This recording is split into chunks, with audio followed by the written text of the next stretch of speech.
விஜயோட வீட்ல வந்து எல்லாரும் ஃபேமிலியா உட்காந்து பேசினே இருக்கிற டைம்ல வந்து காவேரி வந்து உள்ள வந்து அந்த நகை பாக்ஸை வந்து ரூம்குள்ள எடுத்துன்னு போற டைம்ல வந்து அங்க விஜயோட பாட்டி வந்து கேட்பாங்க, என்னம்மா காவேரி, விஜய் ஏதோ நகை எல்லாம் வாங்கி கொடுத்தானாமே என்னும் போது விஜய் நான் தான் சொன்னேன்னும் போது, இல்ல பாட்டி, அங்க வர வழியில அம்மாவும் பாட்டியும் உட்கார்ந்து இருந்தாங்க, அவங்க கிட்ட காமிச்சிட்டு வந்தா அவங்க சந்தோஷப்பட்டாங்களோ, ஏன் எங்க கிட்ட எல்லாம் காமிக்க மாட்டியான்னு உடனே நகையெல்லாம் எடுத்து காமிச்ச உடனே எல்லாமே சூப்பரா இருக்குதுன்னும் போது அப்ப அந்த இடத்துல விஜயோட தாத்தாக்கு ரொம்ப சந்தோஷங்க.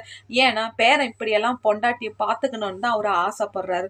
உடனே, என்னடா விஜய், இவ்வளோ நாள் உன் கூட இருக்கிற எனக்கு ஒரு வாட்டியாவது இந்த மாதிரி நகை வாங்கி கொடுத்தியாடா, பொண்டாட்டிக்கு பத்தியாடா, நியூ கலெக்ஷனா வாங்கி கொடுத்தேன், என்ன பாட்டி இப்படி சொல்லிட்டீங்க, வாங்க பாட்டி உங்களுக்கு நான் இப்பவே வாங்கி தரேன்னும் போது கையை பிடிச்சி இழுக்கும் போது அதுக்கு விஜயோட தாத்தா வந்து சொல்லுவாரு, டேய் உன் பொண்டாட்டிக்கு நீ வாங்கி கொடுறா, என் பொண்டாட்டிக்கு நான் வாங்கி தரேன்னு.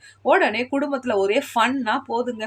அப்ப விஜயோட தாத்தா வந்து சொல்லுவாரு, விஜய், ஒரு பொண்டாட்டியை பார்த்துக்கணும்னா இந்த மாதிரி தான்டா நகையெல்லாம் வாங்கி கொடுத்து சந்தோஷமா வச்சுக்கணும். விஜய், உன்னை இந்த மாதிரி பார்க்கும் போது எனக்கு ரொம்ப சந்தோஷமா இருக்குது. விஜயோட தாத்தா சந்தோஷத்தின் உச்ச கட்டத்துல போயிட்டாருங்க. லைக் பண்ணுங்க, கமெண்ட் பண்ணுங்க ஃப்ரெண்ட்ஸ்.